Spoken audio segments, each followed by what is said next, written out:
ketegangan antara Rusia dan Ukraina serta NATO belum mereda. Bahkan Belarusia menyebut NATO melanjutkan aktivitasnya di dekat perbatasan Belarusia dan Rusia dengan mengerahkan pusat pengintaian dan meningkatkan infrastruktur militer. Sementara itu, meski sejumlah negara mendesak untuk menurunkan tensi, Rusia tidak mau mundur dan mulai menggeber latihan di Laut Hitam dekat Crimea.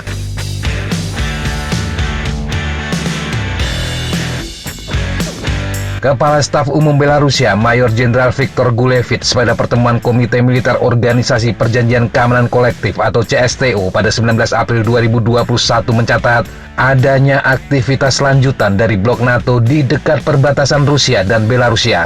Pergerakan tersebut termasuk penyebaran pusat pengintaian dan transportasi serta peningkatan fasilitas infrastruktur militer khususnya untuk menerima kontingen dan proses lainnya. Namun klaim itu sulit untuk diverifikasi. Sementara itu, Korps Marinir Armada Laut Hitam Rusia yang ditempatkan di Crimea dan Krasnodar telah memulai latihan kesiapan tempur. Pada tahap awal latihan, infanteri marinir membentuk konvoi perangkat keras dan melakukan pawai ke daerah pemberangkatan kapal serbu amfibi besar di Sesar Kutnikov, Azov, dan Saratov. Tahap latihan berikutnya, tim tempur dari kapal serbu amfibi mengirimkan tembakan artileri terhadap target pesisir musuh yang akan mendahului serbuan di pantai tempat latihan tempur Armada Laut Hitam. Militer Rusia menyebut latihan berjalan sesuai dengan rencana. Moskow juga meminta Paris dan Berlin untuk berhenti mengambil bagian dalam kampanye propaganda seputar latihan militer Rusia di wilayahnya sendiri. Juru bicara Kementerian Luar Negeri Rusia, Maria Zakharova, mengatakan latihan tersebut sama sekali tidak mengancam siapapun. Namun di tengah ketegangan tersebut, Turki mungkin memiliki posisi paling dilematis. Presiden Ukraina Volodymyr Zelensky pekan lalu mengunjungi Turki. Sehari sebelum kunjungan, Presiden Rusia Vladimir Putin menelepon Recep Tayyip Erdogan dan di antara sejumlah masalah lainnya, dia menekankan dua hal penting. Salah satunya adalah konvensi Montreux. Rusia mengharapkan Turki menyadari pentingnya konvensi tersebut. Masalah yang kedua adalah kepentingan Turki dalam konflik Rusia-Ukraina di Donbas. Putin pasti telah memilih waktu untuk melakukan kontak telepon, yakni tepat sebelum kunjungan Zelensky ke Turki. Ini sebagai pesan jelas Ankara tidak boleh mengambil sikap pro-Ukraina. Hubungan antara Turki dan Rusia semakin dekat dalam beberapa tahun terakhir, termasuk dalam pertahanan dan militer. Putin dan Erdogan juga dikenal memiliki hubungan pribadi yang cukup dekat.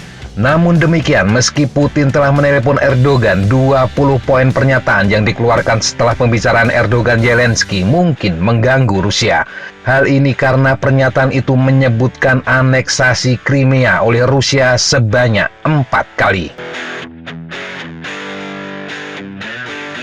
Setelah pertemuan Erdogan-Zelensky, Rusia kemudian menangguhkan penerbangan sipil ke Turki hingga 1 Juni 2021 dengan alasan kasus COVID-19 meningkat di Turki.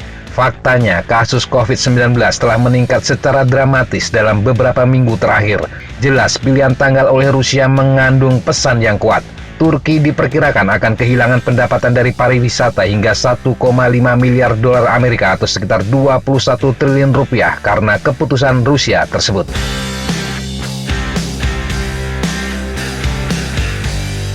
Untuk membuat segalanya lebih rumit, Washington memutuskan untuk mengirim 2 kapal angkatan laut mereka ke Laut Hitam.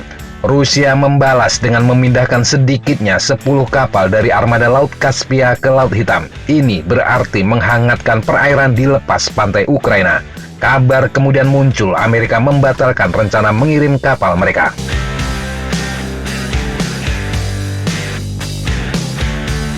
Jika ketegangan semakin meningkat, Turki mungkin terjepit di antara batu dan tempat yang keras. Namun ada lebih dari satu alasan Turki kemungkinan akan lebih condong mendukung Ukraina.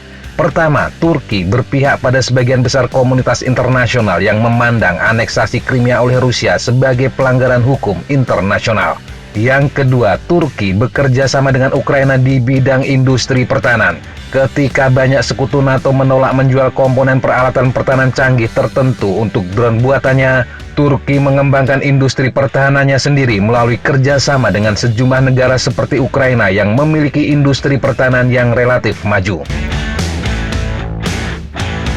Alasan yang ketiga, Turki berusaha menjaga hubungan baik dengan Rusia dan komunitas Euro-Atlantik, dan ini membutuhkan banyak keterampilan dan diplomasi.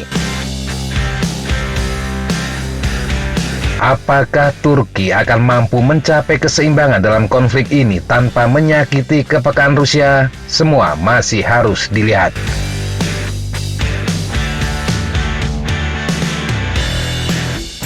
Demikian sahabat Jejak Tapa, informasi yang bisa kita sampaikan untuk kesempatan kali ini. Sampai jumpa di kesempatan yang berbeda. Tetap kunjungi kami di www.jejaktapa.com dan www.flightzona.com. Tetap semangat dan jaga kesehatan. Salam, fly like an eagle, fight like a falcon.